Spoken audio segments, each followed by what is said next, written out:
This is Bill Floyd from Labor Union TV, and I'm here meeting with Jean Ross. She is president of the Minnesota Nurses Association, okay, and she's co-president of the National Nurses United. Correct me if I'm wrong. Our penalties, but it's just like any of our union contracts. It's just money. No, I mean it's that it isn't worth the paper it's written on if you don't enforce it. Right. So it doesn't magically make employers behave.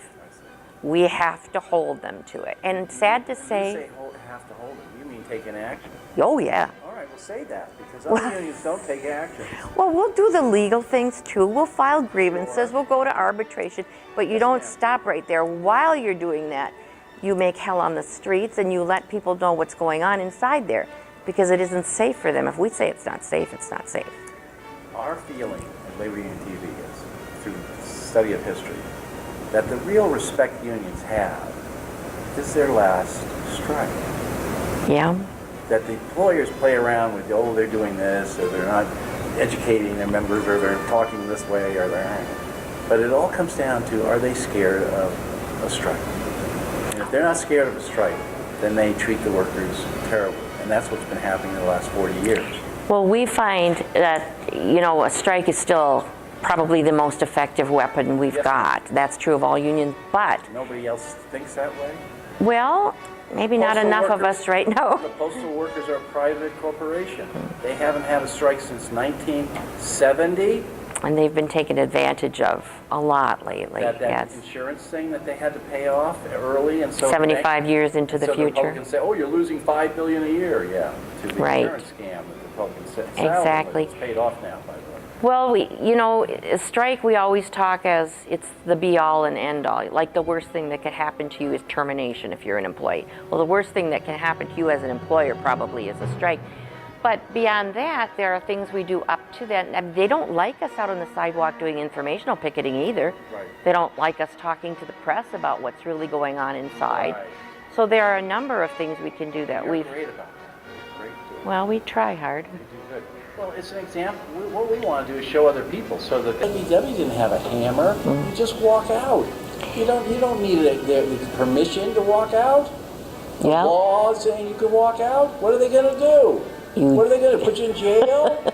You know, so what? They put you in jail for 2 days. You cost them $10 billion.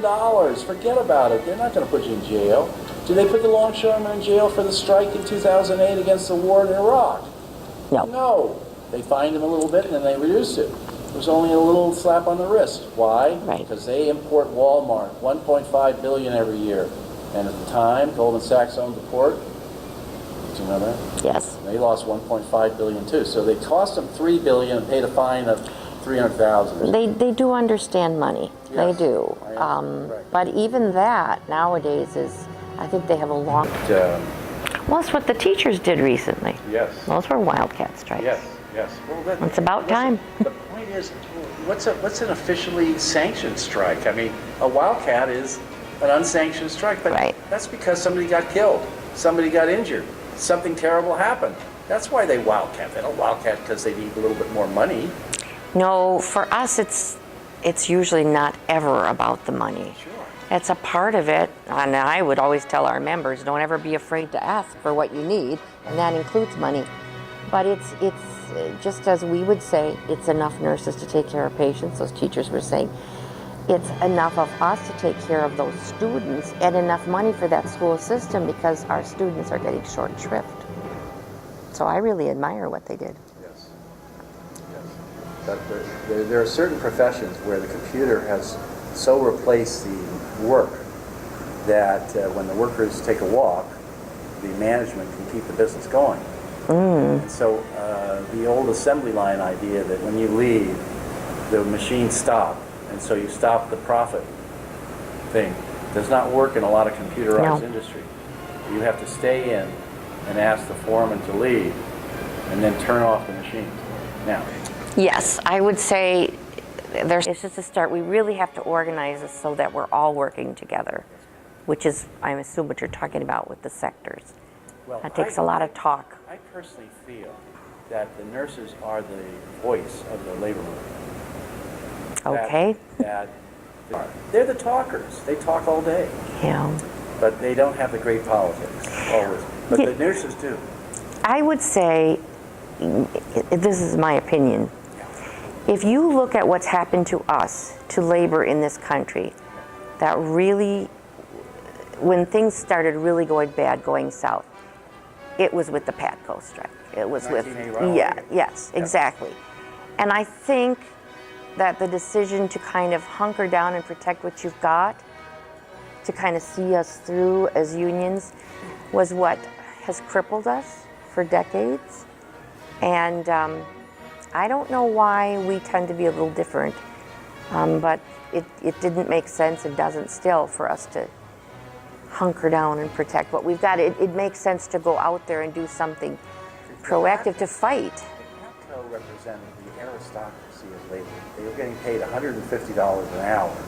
Nobody had sympathy for those guys because they never went on strike for any of the airline maintenance or airline, so nobody had any sympathy with them when they got in trouble. That's one problem. But I think it was the Taft-Hartley and the McCarthy era, the way they banished all of Reuther's advisors and all the people that were militants in the union movement weren't in there for the money. They would have stood up to PATCO and they would have taken out the country, and we would have had another Roosevelt-type strike. And that's what solidarity is about. That's what I was talking. It doesn't matter how much they make for an income. It really doesn't. Right. It's the principle, and we do things based on principle. Yes, ma'am. And that's what you've got to stick with, and that's what makes people trust you. Yes. Yes. Tax Wall Street, there'll be money everywhere.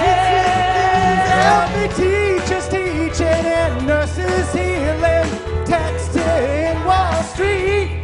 Oh, it doesn't matter if they care, just as long as we are there. So come on, every guy, every girl, everywhere around the world, taxing Wall Street. This is an invitation across the nation, a chance to meet our needs. This is an invitation across the nation, a chance to meet our